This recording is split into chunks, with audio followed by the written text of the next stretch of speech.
All right, and we are live. We are live on the Oxbridge and University journey, and I hope that people can start to hear us. So if you can hear me whittling on, just give me a thumbs up on the video. Give the video a like, or pop a comment down in the comments just to let me know that you are there.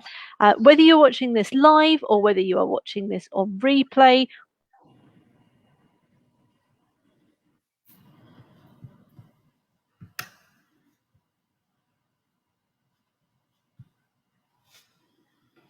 welcome. Again, if you're watching this on replay tonight, oh no, we're back. That's all right. Perfect. All right, everybody should be able to see us and hear us. We went there for a minute. I feel like I could see the screen just going around in a little bit of a circle, but we're back, so it should all be good. All right, good, and everyone seems to be here. Perfect. So hopefully everyone who is going to be listening today is going to be thinking about UK university admissions, and possibly we'll have some here who are also looking at medicine. So it's been a long day. But I'm going to wait just a moment longer and make sure that everybody who wanted to join us live is able to join us live, and that everybody can see and can hear us before we begin, and then everybody gets to join us. But if you are joining us on replay, do not worry, this is on replay. So you can always see it in the group, and we are always there. Perfect. Oh, it's almost the end of a Saturday. What are you doing on Sunday? Nothing. It never ends up being nothing. I'm sure some stuff will come up, but no plans. Nothing turns into food shopping, turns into cleaning the house, turns into all of those things. Yeah. I've got one of those days. Perfect. All right. So I would just say that do ask questions in the chat. No questions too silly, too stupid. We're very happy that you've joined us live. Take a time out on your Saturday. So we do keep an eye on the comments. I think Gemma's really good at that. I don't know how you do that and do the talk. So I'll have to take some tips, but we will look at them. Even if we don't look at them in the chat, we do go back and look at the comments and answer them at some point. Exactly. And yes, it will be. It's something that will be recorded. It will be available. I know that there'll be some people who might join us in a year's time who'll be watching this, who'll be thinking about university admissions. Maybe they're a bit too young at this point, but then they've made that decision. So, all right. Okay, so I think we're probably all right to begin. So what we've decided to do with this is really to pull out what a lot of people have been asking in the group, because that's what we hope to do with the Oxbridge and University journey, is to be able to pull out your questions, and it doesn't have to be Oxbridge based, it can be UK university based. We're hoping to get a number of different experts in to be able to talk about different courses, and that's why I'm delighted that Afrosa's has volunteered to be my first interviewee. She's coming in and she is talking about medicine. But what I wanted to do first of all was, a couple of people have been asking in the group about UK university admissions. What is it? How does it happen? And I always think it's good to start with this anyway. And we'll be offering little tidbits as we usually do via lives or via messages in the group. But I thought, whilst we're here, I might spend the first 10 minutes just talking about UK university admissions. I know you guys hear a lot from me, but that. So without further ado, here we are. Oh, that's apologies, it is copied from somewhere else. So all right, so if you don't know who we are, just reminded me, then my name is Jemma Zoe Smith, and I run a company called The Education Hotel. I am a UK universities consultant, and that means that I help families apply to university in the UK. I guide them, I recommend, I help with things like personal statements, interview practice, and generally guide families who aren't so certain about what they want to study, or indeed where they might want to apply to. And I'm do you want to introduce yourself now, Afrosa, or do you want to do it a little bit later? Yeah, I can introduce myself now. So I'm a GP, that's my day job. I've been a GP for about 15 years. I'm one of those irritating people that all I know is medicine. So this, what you're saying, is probably news to me as well, a learning curve. I sit on the university admissions panel for several medical schools, mainly London-based ones. And I'm an author, mum of three, also do a big part of mental health. So I'm a mindfulness coach as well. So I will be sharing medicine tips later on. Perfect. So as I said, this kind of first piece is just all about what you need to do in terms of applying to a UK university. And I've really taken the slides from ones that I previously do for the Education Hotel. So what would you need to do if you are thinking of applying to university in the UK? Well, you need 5 courses. You don't have to have 5, but 5 is the max. So 5 courses at universities in the UK. You can pick several courses at the same university if you wish. So if you, for example, wanted to study chemistry and you thought, I want to study chemistry at Sheffield, but there is also a biochemistry and a chemistry with chemical engineering. And actually, I really like chemistry and chemistry with chemical engineering. You could apply for them both. Wouldn't necessarily be something I'd advise, because often within universities you can switch between different courses, at least with some universities. But it is worth knowing that if your young person is really wanting to go to one specific university, you can pick 2 courses at the same university if you wish. This is excepting, I'm assuming, for medicine, dentistry, or vet med, which has a bit of a slightly different application. You can't put down more than one space as Oxbridge, so you have to make your choice. You can't apply for multiple courses at Oxford or Cambridge. You also can't apply for Cambridge and Oxford. There's often one exception, which is choral scholarships, but it's really, really specific, and it's basically very rare. So on the majority, you can't put down more than one space, and the course requirements obviously have to be met. So that is, you have to have your GCSE results in place. You've got to, if they're asking for specific A levels to be taken, then you've got to be taking those A levels. You can't apply on the off chance that they might like you, and their requirements are something that you're not taking. And what you do is you add these choices to an online portal, which is called UCAS. And on UCAS, you don't just put down your choices, but you also put down a school reference. And if there is anybody here who's home ed, that will be done by people that you know well. Again, it's a slightly less well-trodden path, but it's something that we deal with, is that reference piece. And if you are in school, then that will be usually collated by school. So there'll be somebody who will be dealing with making that school reference, and they will ask usually their subject teachers or your form tutors. And what they're looking to do is they're looking to provide information about you as a student, but you as a potential candidate for that course that you're applying for. So one of the big tips that I often say to my students who are going into year 12 is make sure that your form tutors and that your teachers know what you're looking for. So if you are thinking of medicine, given that the majority of this talk will be about medicine, please make your teachers aware, so that every time there is a speaker, or every time that you do, maybe you're doing an independent project, they can make sure that they've got that in their head for writing your school reference, so that your school reference contains all of the information you would want it to. There's no point waiting, especially if you know that you're going to apply for medicine or for dentistry or for Oxbridge. There's no point waiting till the end of year 12 and then telling them, because there might have been some opportunities that you could have been doing during that time. So just be aware, make teachers aware. Your bit is the personal statement. And a personal statement is your chance to let UK universities know about you. There's a few UK universities that will interview, but not all of them. So what you need to do is to make sure that your love for your subject, your passion for your subject, really shines through in that personal statement. And you haven't got that much space. You've got 4,000 characters, 47 lines. So, and that includes spaces.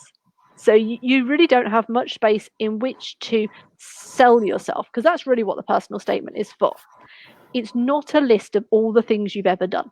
It needs to be written as a story. It needs to be compelling. It needs to show what you've learned from things. There's no point just going, I had work experience here. So what? So did loads of other people. What did you learn from it? Or I read this book. Great. I mean, you could do that, but what have you learned? What have you gained from it? What interested you about it? That's what an admissions officer wants to know when they're reading through your statement, not just a list of all the things you've done, but what you learned from it. You have to put your achieved grades down, including your resets. So if you've resat GCSEs, you've got to put them down. So that's something that just goes down, gets filled out. And there is also, a lot of people talk about UCAS points. The grades are equal to a certain number of points, as are music grades, dance grades, drama grades. They all give certain amounts of points. So your university might be looking for a point score in UCAS scores, or they might be looking for a certain number of A's or B's or C's in your A levels. So that is also done by working out your achieved, but also your predicted grades. So UCAS points comes from A levels, but it also comes from music and drama and dance as well. And then your predicted grades, and your predicted grades come from your teachers. They are a fair assessment of what your teacher thinks that you will get if you were to take the exam. Not now, but in a year's time. So they are given to you by your teachers. It's their assessment of what they think you should achieve. So if you are thinking of applying to somewhere where you need A star, A star, A, and your teachers are telling you you've not got above a B at this year, and we can't predict you more than a B, that's a waste of a place on your UCAS form, because your university is going to take a look at your predicted grades and go, okay, their teachers don't think they're going to get that. If you think you're going to get that, unfortunately, they've put down the predicted grades. It's not you that puts it down. It's the school and your teachers that put it down. Dates. So I've actually taken this from a guardianship agency, and they had quite a useful timeline. So I thought I'd put it down for you guys to see.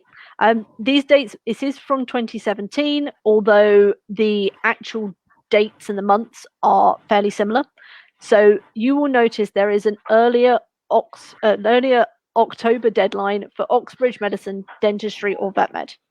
And that early deadline sometimes catches people out. I'm going to leave that early deadline for Afrosa to talk about, because it's quite relevant for medicine. The deadline for all other UK courses is mid-Jan, so 15th of January. So that is when most people are inputting their UCAS. You can put it in at any time. So you can put it in October, even if you are not going for Oxbridge Medicine, Dentistry, Vet Med. And the university will get it at that point.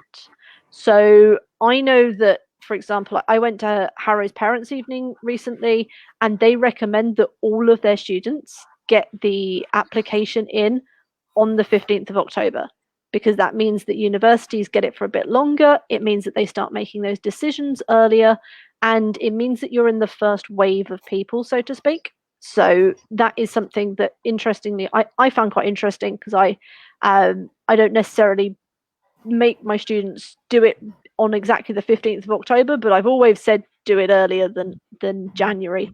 So it was quite interesting to hear them say that. UCAS will then take your applications and put them out to the universities. So your universities will look at the grades, and they will look at that versus their requirements. And so some of their requirements will be a certain grade achieved or certain point score, or it might be that that they're looking for somebody whose school reference is mentioning lots of passion and lots of interest. So they get that chance to look through. Some of them will invite to interview. Some of them will make a decision without interviewing. It really is dependent on the university. And then by May, you have a point to respond. And just before that, it is worth saying that there are some art and design courses that actually have a later UCAS date.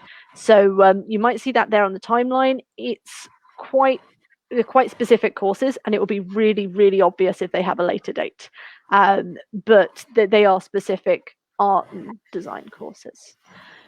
By the end of May, then you will have the university will either say that it's an acceptance, and they have something called a conditional offer that is on condition of you achieving a very specific grade.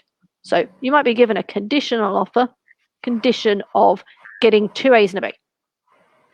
Or, and this is getting rarer because there's been a change in the way that universities can act, you can hear of these things called unconditionals. And an unconditional offer is where they don't care what grades you have, or you might be applying already with grades. So if you've taken a year out, you've already got your grades, that would be when you'd apply and you might get an unconditional offer. But they are getting rarer, with the exception of people who already have their grades. It used to be that if a university really, really wanted you, they'd give you either a very low offer or they'd give you an unconditional. But there's been a bit of a change in the way that they're allowed to offer. So we're starting to see less and less unconditionals. Then you've got results day, and I've got another slide on that one. Oh, so here we are. To be aware that you've got those early deadlines for medicine, dentistry, vet med, and Oxbridge. The results day, obviously for this year, is a bit different, but usually we're talking mid-August. And at that point, you then have the choice to go into clearing. I'll explain what clearing is. And we now have this thing called adjustment. So if you, for example, you miss the deadline for the majority of undergrad courses, so you decided in February, actually, I do want to go to university, you would go into something called clearing. Or if by the end of May or by the start of May, you hadn't received any offers from any of the universities that you went into, you would go into clearing. So the clearing process actually runs from a little bit earlier. It helps students who don't have a confirmed place find a place. So these are students that don't have something called a conditional firm or a conditional insurance. Now, I said that you put down 5 universities and say that you're really lucky and all 5 of those universities want you. You have to pick a firm choice and an insurance choice. And that firm choice will be the one that if you get the grades, you will go to. And the insurance choice is the one that if you don't make the grades, you will go to, or the one that you don't want to go to as much as your firm. So really you should if you put the higher one as your firm, you want to be able to go to it. So you want to make sure it's both the higher offer and the one you want to go to. So if you don't have either of those, so no conditional firm, no conditional insurance, because nowhere has offered you any places, then you would automatically go into clearing.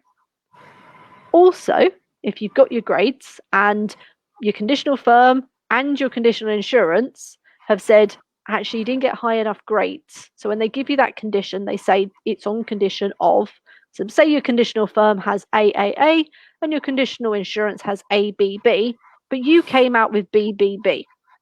Your insurance might take you and you'd ring them up and you discuss with them, or they may actually just accept you and put it on UCAS. But if they were not to accept you, you'd go into clearing. Clearing is where universities put the degrees that they have spaces on, but also it's worth noting that there's a lot of movement around results days because we also have this thing now called adjustment. An adjustment means that a lot of spaces for UK courses, I understand it's a little bit different for medicine, but a lot of courses kind of do this jiggle. Adjustment is for 5 days in August after results day. It happens if you've got your conditional firm, so that's the one that gave you the highest grades requirement usually. If that's been accepted and therefore made unconditional, you can choose to swap. So say your conditional firm, your predicted grades were low. Your teacher didn't think that you were going to get where you needed to go. So they put down your predicted grades as BBB, and you came out and you had a conditional firm, and that conditional firm was on BBB, but you came out with AAB. Well, you can choose to keep your original conditional firm, or you can go into adjustment.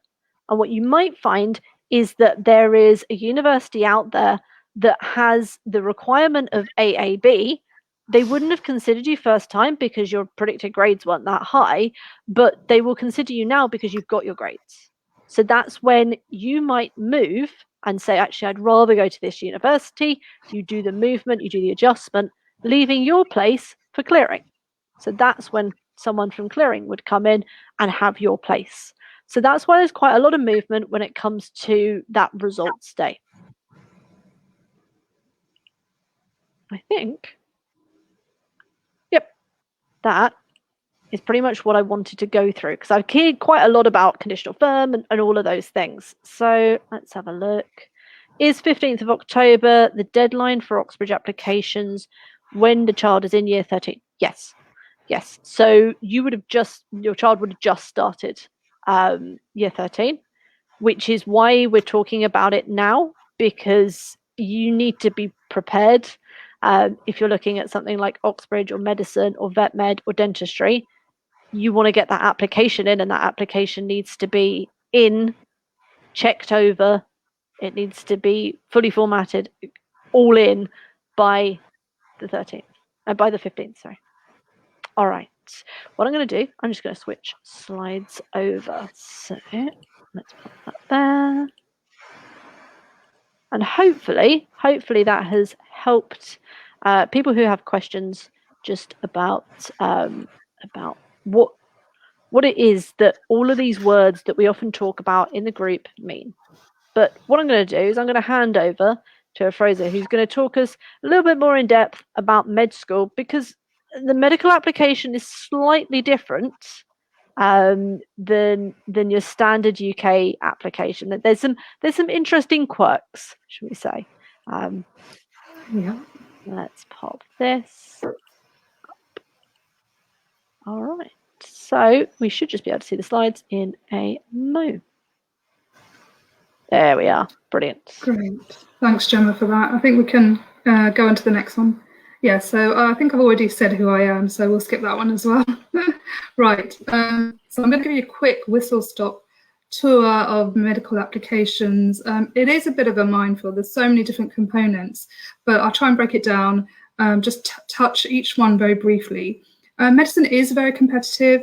There should be no illusions. It is a lot of work. Being a doctor is a lot of work, but there are lots of perks associated with the career. It's a great career to be in. I would not change it for the world. Just to give you an idea of the kind of statistics that we're looking at, these are the numbers for 2020 for people who applied for medicine. And if you see, only 23% actually got a place. And bearing in mind, a lot of people drop out, for example, they don't read the admissions criteria properly. They don't have the right A-levels. They might not have passed the interview. They might not have got a good enough UCAT or Bma score. So that's 80%. My maths isn't that great. That represents a good number of things of why people don't actually get a place. But as you can see, it's a hard slog. All right, let's do the next one. So do GCSEs matter? Now, one of the things I think is quite unfair is that when you're, in year 10, 11, that's the ideal time you should really decide whether go into medicine. And for most 15, 16-year-olds, this is not what they're thinking about. They can probably not think beyond next week. But GCSEs do matter. It's not the end of the world if you haven't got amazing GCSEs, if you haven't got all nines, it's okay. But generally, we're looking at 7 and above. Now, do go on the specific websites of the medical schools. For example, Cardiff are very specific. They ask for AAB in biology, chemistry, and physics. So when you're applying to these universities, make sure you look at the criteria. GCSEs do matter, but it's not the end of the world. Right, let's have a look at the next one. A-levels. Okay, so this is why I like to give this talk about medicine kind of end of year 11, or when you're thinking about choosing your A-levels. What A-levels do you need? Now, every medical school asks for chemistry. And if you really want to widen your choice in medical schools, then add biology. And I think those two are a standard, chemistry and biology. Now, when it comes to the third one, you have a lot more flexibility. It does not have to be something like maths or physics. Do something you enjoy, something you know you're going to get good grades in. You have passion and enthusiasm for it, be it Spanish, be it art, be it English, whatever you want to do. It doesn't have to be a science for the third one. However, if again you want to have a good chance of applying to medical school, add in physics, you widen your horizons. If you're looking for Cambridge and specifically, then some of the colleges there ask for maths. So take home message again, do your research, have a look at what A-levels are needed, but chemistry, biology minimum. I often get asked, should people do 4 A-levels? My general answer is it is not needed to do 4 A-levels, okay? Whenever you have an offer from a medical school, they will always give you 3 A-level grades, okay? When they make their offer, it's only for 3, it's never for 4. Essentially, when you're applying to medical school, what matters the most is your UCAT and Bma score, and I'll explain what those mean, and the grades you get in the 3 A-levels. And then you've got other things like personal statement and interview, which also make up the final picture and the reference. The 4th A-level really does not come into it, and you have to think clearly, why are you doing 4 A-levels?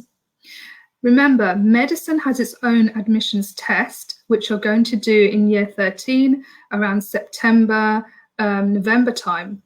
Doing 4 A-levels takes away your revision time for those exams, so really have a long think about it.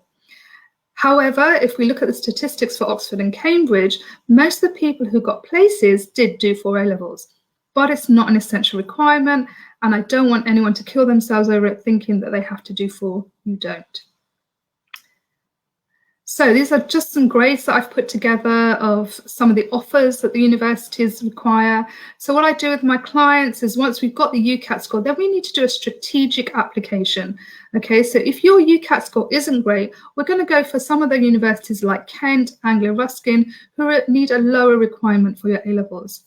If you've got a great UCAT score and a great Bma score, then by all means go for Oxford, go for Cambridge. If your GCSEs are amazing, again, King's is one of the high ones, Queen Mary's, Imperial. Now, if you don't know UCAT and Bma, if you haven't heard of them, these are entrance tests, okay? And it needs its own revision, and I'll go into a little bit more about the differences. But certain universities only require UCAT and certain universities only require Bma. Essentially, almost everyone sits the UCAT, and you get some who do both.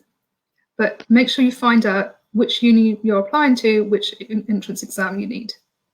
And I know one thing that I often get asked is, ultimately you all end up doing medicine, right? So everybody ends up with the same degree and they'll go and work in the same hospitals. So sometimes when parents come to me, that they're saying, well, is it if I do medicine at Cambridge, then I can be this type of doctor? And if not, then I have to be this type of doctor. And it's not really that way inclined. So I know that there are some people who worry when they don't get that ideal UCAT, they feel like medicine is beyond their reach. And obviously it's got very high requirements, but every university takes the same medicine course and everyone ends up a doctor. Exactly. And I think with Oxford, you might be looking at more of an academic career in medicine. Let's leaving Oxford aside, where you get your medical degree doesn't really matter at the end of the day. You will be a doctor somewhere. I would say much further down the line, I know because I graduated from King's, which is a Russell Group university. If 2 of us were going for the same job and someone had a degree from another lesser known university outside, maybe I would have the edge. But I can't think of any other situation where having a degree from a London or Russell Group university is going to make any difference. If you had a medical degree, you will get a job somewhere. Perfect. And we've got a couple of questions. Mm-hmm.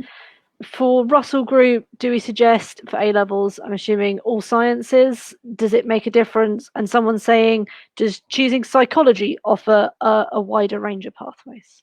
Good question. So yeah, that third A level can be absolutely anything. You're at no more advantage. Remember, it's all about the grades that you get at the end of the day. So if you choose subject thinking, okay, the third A level has to be science, but you're not that great at it, your chances of getting into medicine are less. If you're amazing at French, do it. If you're going to get an A and A star because that's all that you need at the end of the day, then go for the French. Do 2 sciences minimum. The third A level can be anything. If you're third A level, you want to choose psychology, only choose psychology if you're going to get a good grade in it and you love the subject. Otherwise, there's no reason to choose psychology. You're not at more of an advantage than anyone else. And then someone else asks, does a 4th A level give you an advantage? And I suppose I'd want to extend that. People talk about an extended project. People talk about whether that gives you an advantage, or does IB give you an advantage? Is there really any advantage to doing these extra things in terms of IB A level, whether you need another A level, etc.? Okay, so I touched briefly on the idea of a 4th A level. Don't kill yourself over it. You're not really going to have any more advantage. The offers that go out at the end of the day are only for 3 A levels, and they're not going to lower those requirements. So, for example, if Imperial wanted 3 A stars and you've got 4th A level, they're not going to say, okay, let's give you 2 A stars and a B. It really does not make a difference.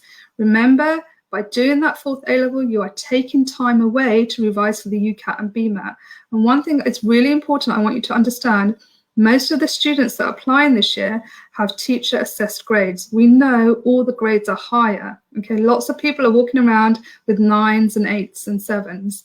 That means the UCAT and Bma is even more important this year. So really have a long think about whether you really want to do that 4th A level. Your effort should be in the UCAT and Bma. That is the be all and end all at the moment, early on in that career. And then you're going to focus on the A levels. And like I said, this year more than ever, the UCAT and Bma score is more important. Was there another question? Oh, EPQs, right. EPQs, they're like the icing, okay? If you do them, it's that extra flavor. And again, the type of place it will come up will be in your personal statement and in your interview. You do not have to do an EPQ. It's not the end of the world if you don't. There are other things you can do. It's mainly to show that you're good at time management. You've done an EPQ. You've got analytical skills, research skills. You can write something. You've got an interest in a subject. It does tick a lot of boxes, but there are other ways you can tick those boxes without doing an EPQ. So again, if you're good at time management and you can manage to do these things, by all means do an EPQ. It does come in useful on the personal statement and the interview, but I wouldn't kill yourself to do one. And remember, not all schools offer EPQs. So, medical schools do not demand EPQs. No, and you can get it through essays, or you can get it through private projects, and also I think I'm right in thinking that medical schools don't necessarily know what school you've come from, so they can't tell if you can do an EPQ anyway. So it might be you've chosen not to do it. It might be your school doesn't do it, so they don't necessarily know. No. Okay. Right, so I took this from the Oxford University. These are the qualities of a doctor they're looking for. So again, make sure you have a look at the website. And these are things that I will be looking for as an interviewer in your personal statement, in the interview. So, why did you study medicine? Again, one of my pet hates is when I see a personal statement. So in the UCL, I'm on the interviews there and we have access to the personal statement. I'll have a look at it. And someone has written, I wanted to be a doctor since I was a baby. That's not true. You did not want to be a doctor since you were a baby, okay? So whenever you write your personal statements, it has to be realistic and it has to be believable. So motivation, why did you choose the career to be a doctor is very important. And Jemma touched briefly on how to do a personal statement. There's going to be an introduction, then in the middle, which is your big chunk, the most important part of your personal statement, you're going to talk about the motivation, why you did medicine, your work experience, your volunteering, all the extra material you've read, your EPQ. That's going to be the main body of your personal statement. And then you're going to do a little conclusion at the end. So again, the interview will pick up your communication skills. Are you an honest and integrity? If you've got those skills, That will also come up in situation of judgment questions. Your capacity, how do you manage to, medicine is very demanding. So in the interview, we want to see that you do a range of things. You have a lot of hobbies so that you can cope with all the demands of medicine. You can juggle all those balls at once. We'll look for teamwork. That's very important. As a doctor, I rely on so many members of my team: pharmacists, social worker, teachers, counsellors, my reception staff, my practice manager. We're a team, so we're really looking for teamwork in the personal statement. That doesn't have to be a medical example. If you're part of a hockey team, if you're part of a netball team, these are all very relevant, and we would look for those. Ethics, medical ethics is a whole topic by itself. These come up in the interviews. Sometimes a passage is given. That's what we did in COVID, because we had to abandon some of the MMI interviews, and we gave a passage and discussed ethical questions. So all the things that we would look for in a doctor. Okay. Let's go for the next slide. Right, so let's just talk a little bit more about Bma and Ucat. Now, the universities that require Bma, this is an entrance exam, and it's a written one. So Oxford, Cambridge, Imperial, UCL, these are all ones that require a BMAT exam. Now, this is testing your scientific knowledge, unlike the Ucat, which is more reasoning-based. So those 11+ students will love that. There's an essay, so your spelling, punctuation, all that SPAG qualities, that was all relevant. And you usually sit this out of school. The sections, the 3 sections, are out of 9. If you score above 6, I think that's a great score. If you score above 7, that's an even amazing score. If you get 8, then definitely I would apply for Oxford and Cambridge. Now, there are 2 sit-ins. One we know is in November. They've released the date, so have a look at the website. They are going to do a September sit-in. And again, I talk about strategic planning, okay? If you sit the exam in September, you will know before you submit your UCAS whether you've got a good BMAT score. So if you do an early sit-in and you know, right, my BMAT score wasn't great, then you're going to take off some of those universities. You probably won't apply to Imperial, UCAT, UCL and Oxbridge, and you might go for more UCAT universities. So that's one advantage of doing the exam early, and that's what I always advise my clients, is go for the September sit-in, and then that leaves you a little bit of play to work on your personal statement. Go to this website. There's lots of papers of BMAT. You don't really need to do a course, a paid course. There's been research on this, and they found that people who did paid courses weren't at any more advantage than those who didn't. There's so many papers on BMAT. What it did help with, however, was the timed aspect. So, these are very time-pressured exams. So just make sure you do practice, practice, practice. Typically 6 to 8 weeks before the exam is when I would start BMAT preparation. And this is a personal question from me, but in terms of essay, because I know when students are preparing, our students, they're usually fine with the preparation of the first 2, but the essay is quite personal in terms of what do you do for a good essay. Yeah, and there are specific practices you can do and sample essays, so do have a look at those. And again, it's all the same things that you've taught while you're in secondary school, how to write a good essay. So structure is important, all the basics like paragraph, punctuation. Use examples, whatever the topic is, draw in your examples as much as possible, especially your work experience. I'll talk a little bit about work experience in COVID, but work experience this year is still relevant. We've just got to do it in a different way. So, practice writing your essays. A good school would support that. They'll have a look at your essays, and what Jemma was saying, get your school on board so that they can practice that, and get someone to look at your essays and mark them. So essays are really important, and I think the actual marking of that is a bit different because they give a letter and number. So that one specifically is not out of 9, actually. Okay, and someone's asked me this before. I'm assuming it's a no, but the universities, can they see your essay? They see the letter, how it's graded. They don't necessarily see the essay that you have written. No. So mainly because of time and being able to make a useful choice. Someone here has asked us, when would you recommend starting the prep for BMAT? Indeed, I suppose UKCAT also, UCAT. As well. So again, 6 to 8 weeks for each one. The disadvantage if you start too early is that you burn out and you plateau. So 6 to 8 weeks is a good time. the last kind of week before the exam, you really want to do kind of mock exam and past papers, time conditions. The first couple of weeks, really more the theory of it all, the concepts and the principles. I'd say about an hour a day, if you start 6 to 8 weeks, is probably enough. And then, don't lose, like with 11 plus A levels, GCSEs, life still goes on. Still do your extracurricular activities. Use that as an outlet for your well-being. But 6 to 8 weeks is more than enough. Don't leave it under 6 weeks. I think that's really pushing it. And you just end up being stressed and having to do more longer chunks over a short period of time. Yeah, so interestingly, I actually recommend starting earlier, but most of my students won't start with an hour a day. So again, it's about spreading it out, and so they'll do it a little bit, but slightly earlier. But ultimately, you're looking at whenever you start, you're wanting to ramp up the amount that you're doing. And I think before you start UCAT and Bma, ideally you need to have done all your work experience. This is what I tell clients, because you just want to focus on the exams. You might be touching up your personal statements while all this is going as well. So leave time for other stuff.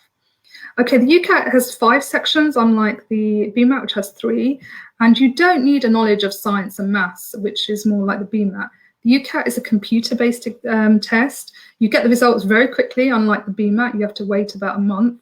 And there's a calculator, and I would say, get experience with using that calculator. It's an on-screen calculator, and you usually go to the test center and go and do that. I think the way things are looking with COVID, those test centers will probably be back open this year. So, just be familiar with the arrangements. You can sit them between July and October. Again, be strategic about when you're going to do it.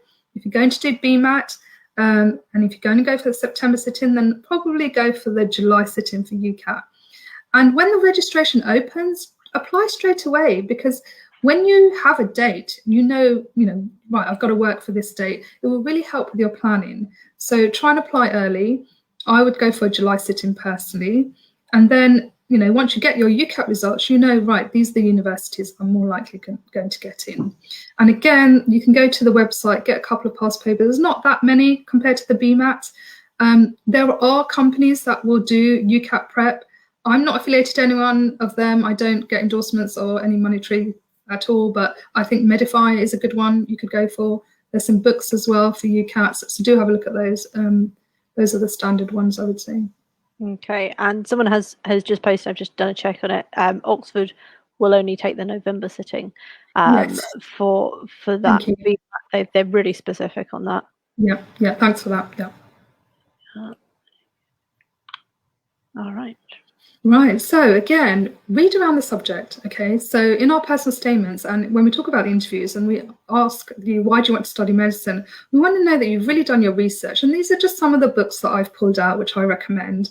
And again, when you read, you're not just reading and you're not just ticking off a list. And it's not about, right, I have to do 3, 5 books. It's not about the number. It's all about quality. And you'll hear this time and time again when we're talking about medical preparation. So when you read a book, write notes. What did you learn from it? Maybe you didn't know that doctors have these certain roles, and that really opened your eyes. Maybe you weren't aware about all the demands and the personal sacrifices and struggles that doctors go through medicine.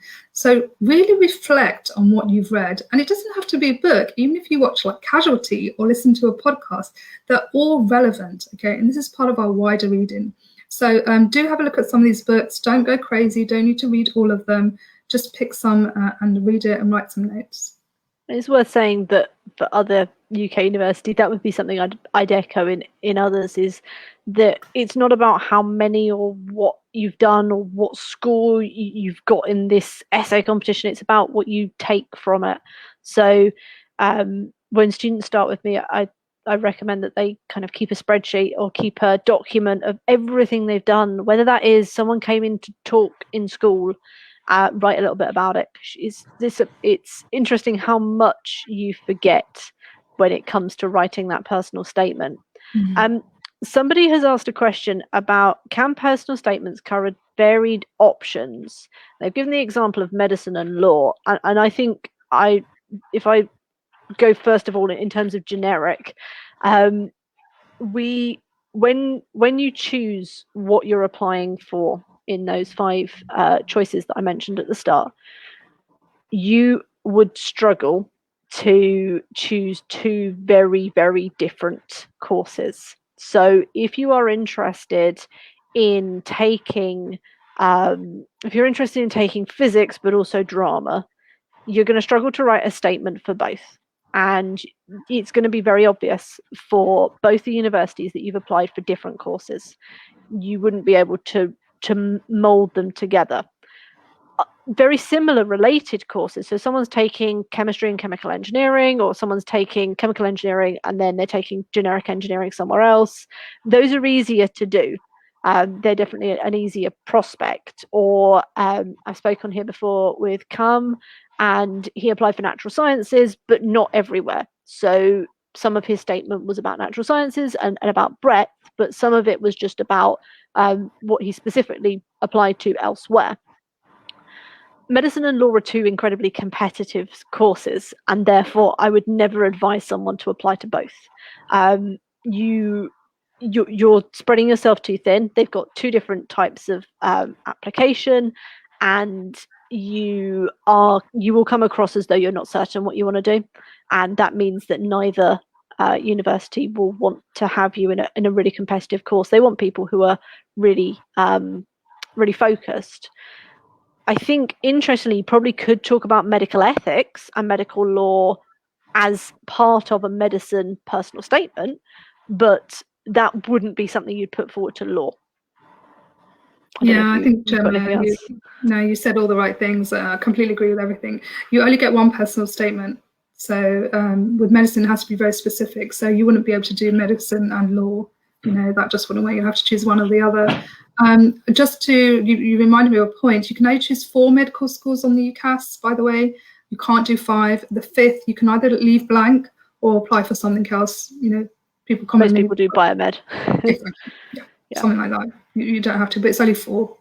Yeah, I'd say to people who are looking for that 4th choice, that 5th choice, do consider if you get biomed, if you're going to take biomed, because there's lots of people who apply to those 4 medicine courses, that one biomed, get the biomed and go, actually, I'm going to take the year out.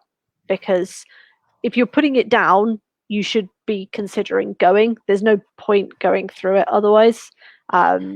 If you're thinking, well, maybe it is something that if I don't get into medicine, I won't take a gap year, I absolutely want to go to university, then biomed would be a great idea.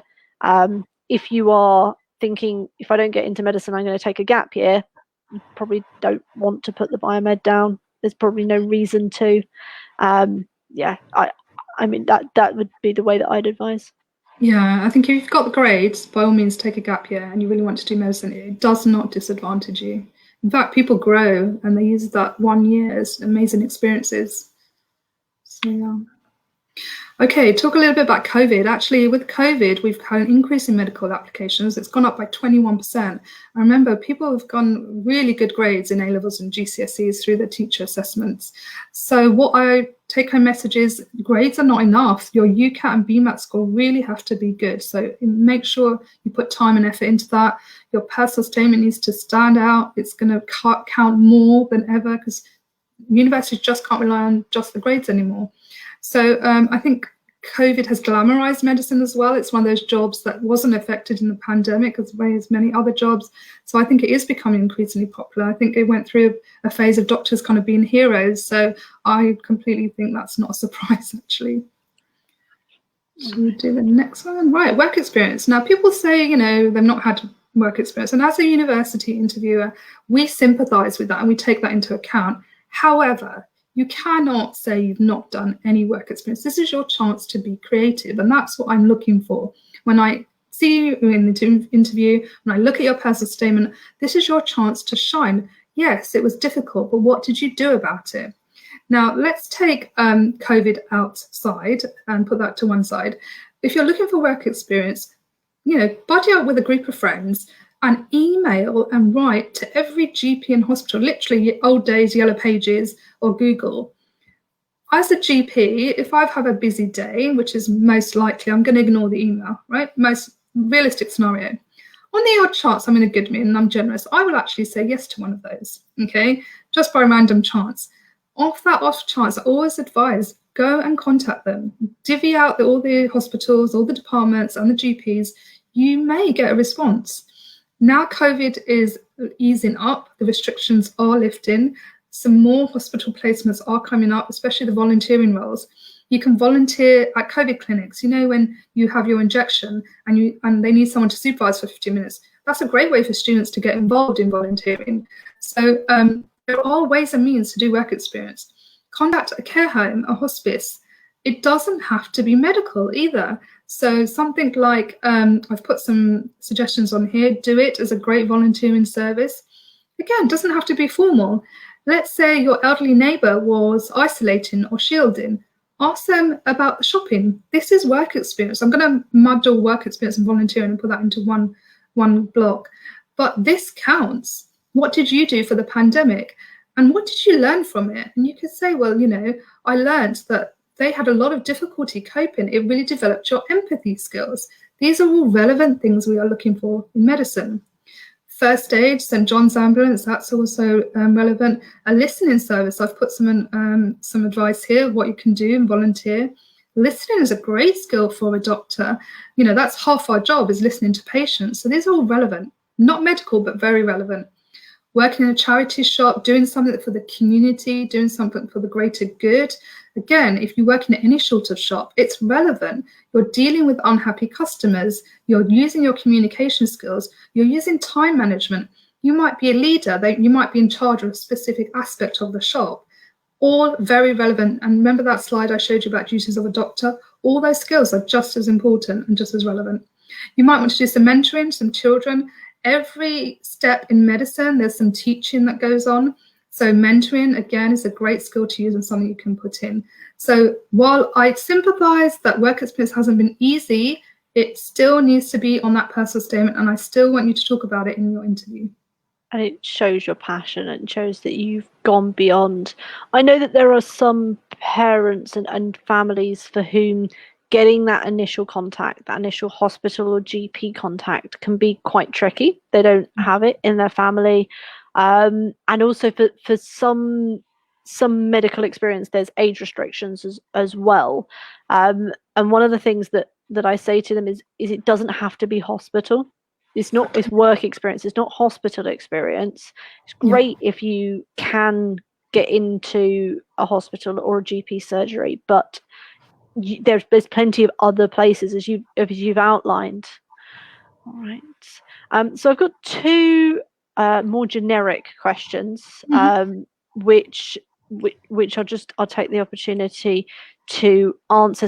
Somebody's asked, for engineering or law, would you suggest only doing 3 subjects at A level? There is nowhere that requires 4, so that's pretty much your answer. I did 4.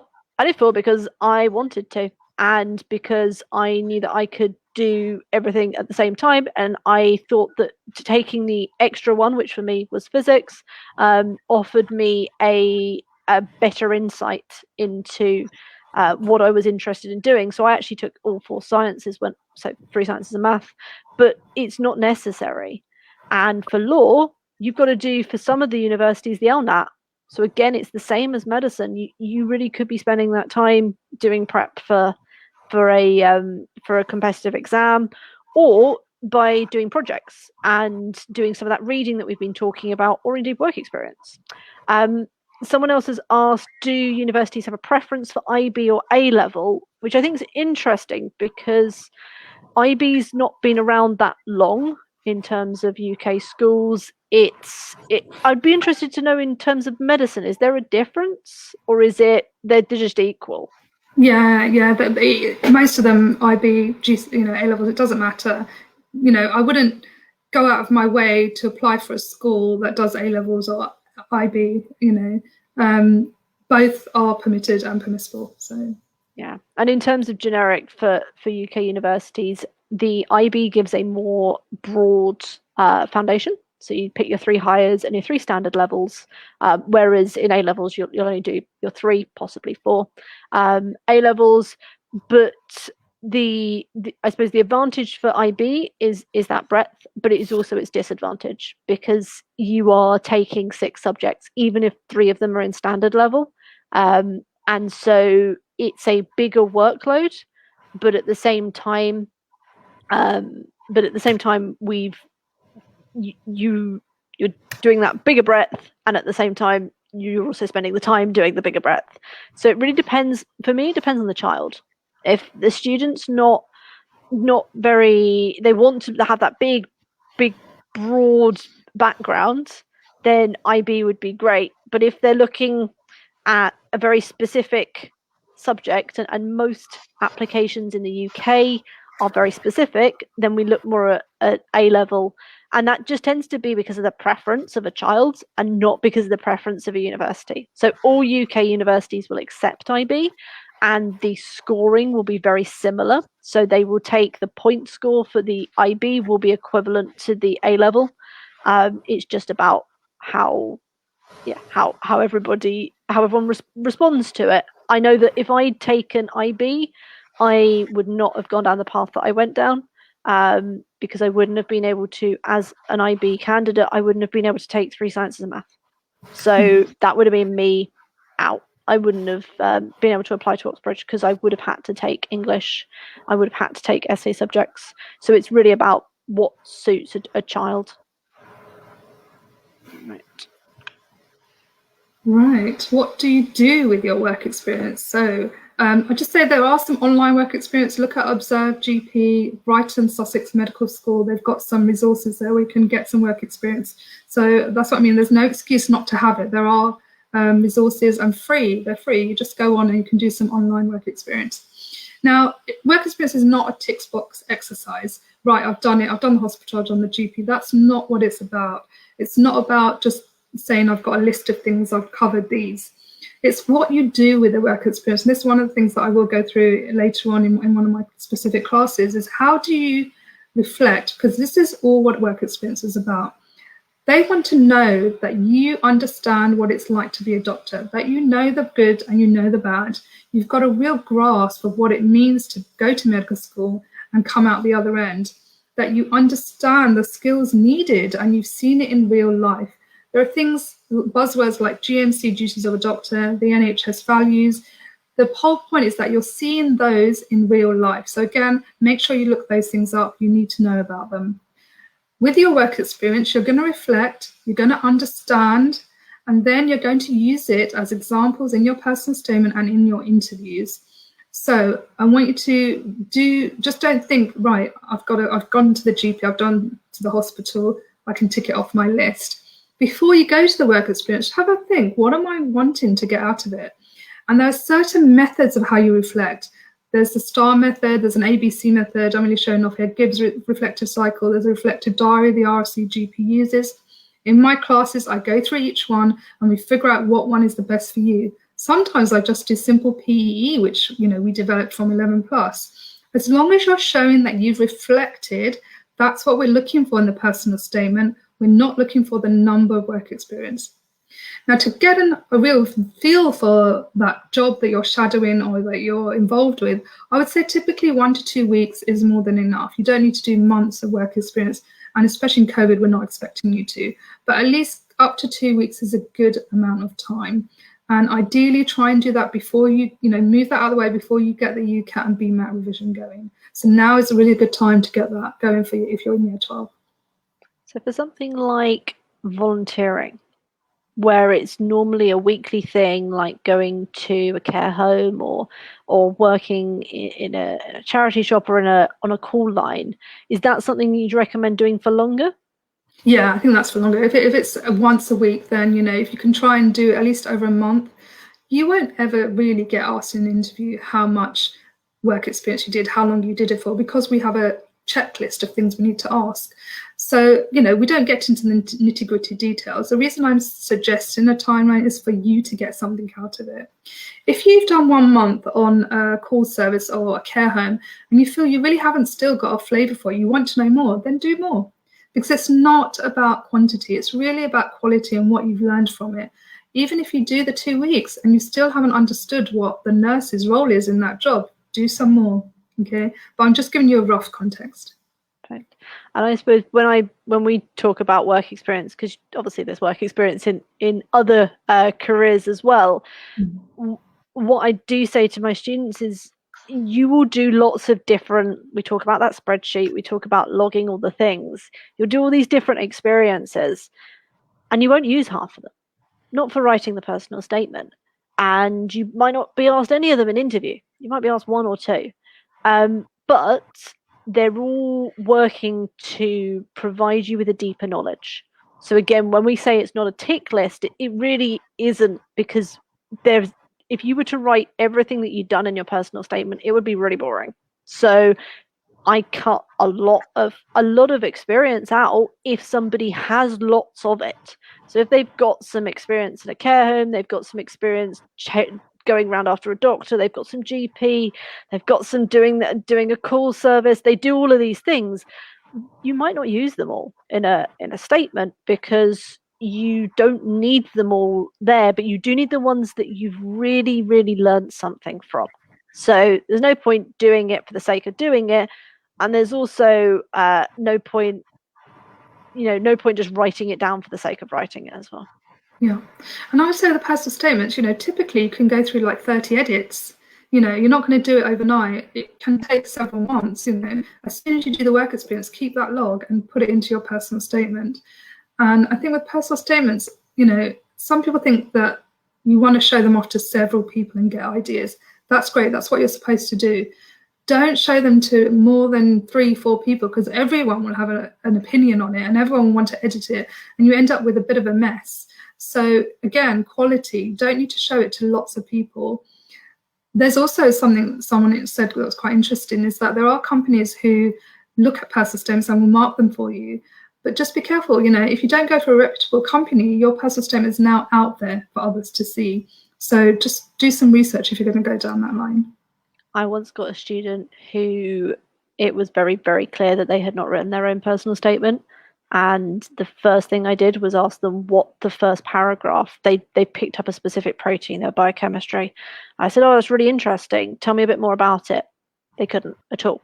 And then it's obvious you've lost all credibility at that point. Yeah. And there's no point continuing with the interview, because it's obvious if you're going to use someone to write your statement for you, then that breaks every kind of ethical code, whether that's medicine, whether that's elsewhere. So it's and I think UCAS run all these personal statements through some sort of algorithm or program to see if you plagiarized. So really isn't any point. Write it first and then edit it. Okay, I think we've done some of these. Jemma touched on some of them, just some key dates. BMAT registration, UCAT registration. Just have a look again. Anything we say, please verify it for yourself, just in case things have changed. Again, UCAT exam between July and September. We've touched upon the UCAT deadline. So the BMA exam, that's someone rightly said, Oxford and Cambridge, that's the one you need to go for. There will be a September sitting though. Interviews typically in December and March. So after you've done the BMAT and UCAT exam, when you've done your personal statements, then you can think about the interviews. You don't need to think about those before. You're looking at offers around June time, sit your A-levels, and then there'll be A-level results. So that's just a quick overview of those. Right, so a little bit about me. I do a special program, a pathway to medicine. If we can get the next slide, Jemma. Cool. It's basically 6 sessions that I do, and I cover things like how to reflect. I'll do a special hot topics one. We do 2 interviews. Interviews can either be MMI or panel, so I do 2 interview sessions, and I will do a personal statement. So essentially 6 sessions. There is email support.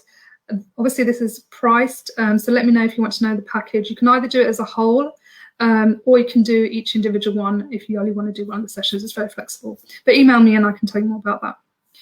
And the last slide for me, I've got a special Eventbrite coming up where I do this talk in much more depth. So that is, again, paid.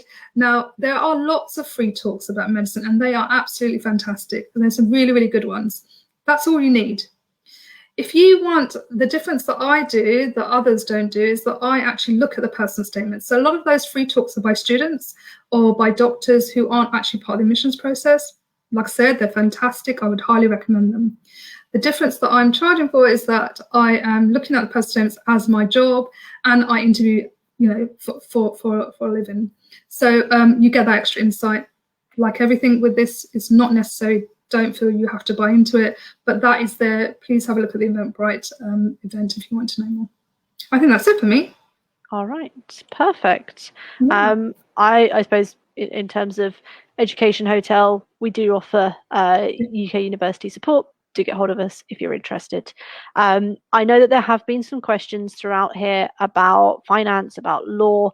We're keeping this this recording very medicine focused, and what we will do is we will return and we will do one that will be law based, and pretty much if you have a question and you post it in the group, we are always looking at your questions. So we are always looking at how to give value.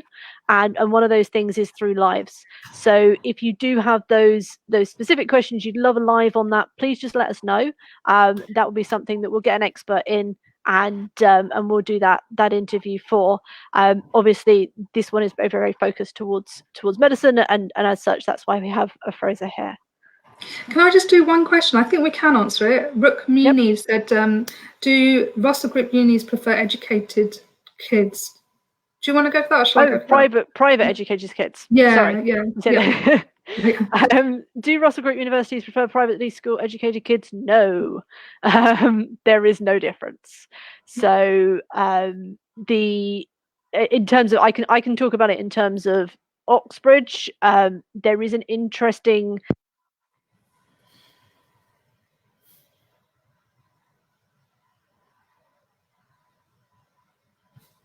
because otherwise I'm going to trip over words. Oh, am I just? Yeah, you come back again. Hey, there we are. Yeah. Do you want to go first? Because I'm. Yeah, that's fine. So specifically, obviously, I'm very naive and limited in my knowledge in the sense that I only know medicine. Jemma's got a much more broader overview of everything. It doesn't matter for medicine if you're from a private school or not from a private school. Like I said, I'm an interviewer. When I see your personal statement and I interview you, I do not know what school you've come from. That information is not available. At that interview, when you leave, I tick a box, accept or reject. So again, that offer that I give you from that medical school is not based on any knowledge of what school you've gone to. So it really doesn't matter. For other universities, I think I'm back. There is the scripts, the CVs, the personal statements, they are wiped clean of data. But what does happen, especially within Oxbridge, is if you are in a postcode that has been flagged postcode, and that might be that it has a higher than normal amount of free school meals, or it might be that it has a higher than normal percentage of students who don't go on to higher education. If you are in one of those, then you will be flagged. And as a flagged student, what that means is they will either interview you for more interviews, or they will look at your grades in what's called a statistical light. So they look at what are your grades compared to other people in your school or compared to others in your area. That is the kind of flagging system. It's based on a giant statistical model. And the thing to note about the model is that the postcodes will change every year. So as areas go up in value, or as areas become more educated, then you will end up with less flagging. And as areas change, that they might end up with more flagging. Other types of flagged individuals might include if you have previously been in care, or if you are a looked after child. They have that data to be able to flag if your school has a large number of looked after children, or if your school has a number of students who don't progress into higher education. It's a statistical flagging. It's not something that they look at the name of the school and they know exactly where you come from. It's anonymized. We don't really get that data. for Oxford and for Oxbridge, sorry, for Oxford specifically, I can't really speak on Cambridge. I haven't actually asked my Cambridge lecturers about it, but for Oxford specifically, you will get a postcode where the child may have gone to school, both pre-16 and post-16. So what we've found, what's recently happened is there's a lot of talk about do you move your child do you move your child, and actually the answer is no, because they can see where you were before 16 as well. So it's a statistical model. There are downsides to that model. There are also great things about that model.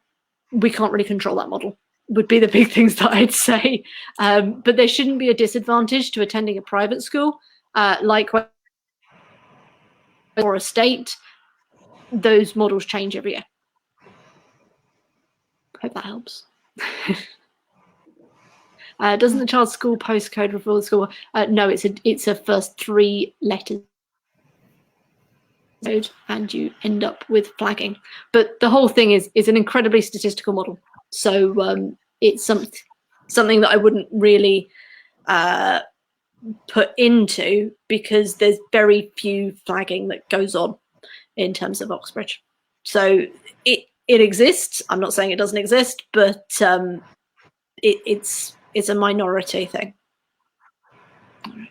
Perfect. All right. Someone's put, does independent scholars are at a disadvantage? Oh. Have I lost you? No. Can you hear me, Gemma? Yeah, there we are. I can hear you now. Yeah, just picking up one more question. Does it mean all independent schools are disadvantaged? No, I think what we're trying to say is that it doesn't matter what school you go to. There are these widening participation programs for medicine, which if you're from a disadvantaged background, again, it's quite specific. You have to have a specific criteria. They do lower your UCAT score on the grades that you offer. So that's a whole separate thing. You might be typically like an inner city school. However, that aside, it doesn't matter what school you go to, is what we're trying to say. Yeah, and it's so specific. That's the other thing.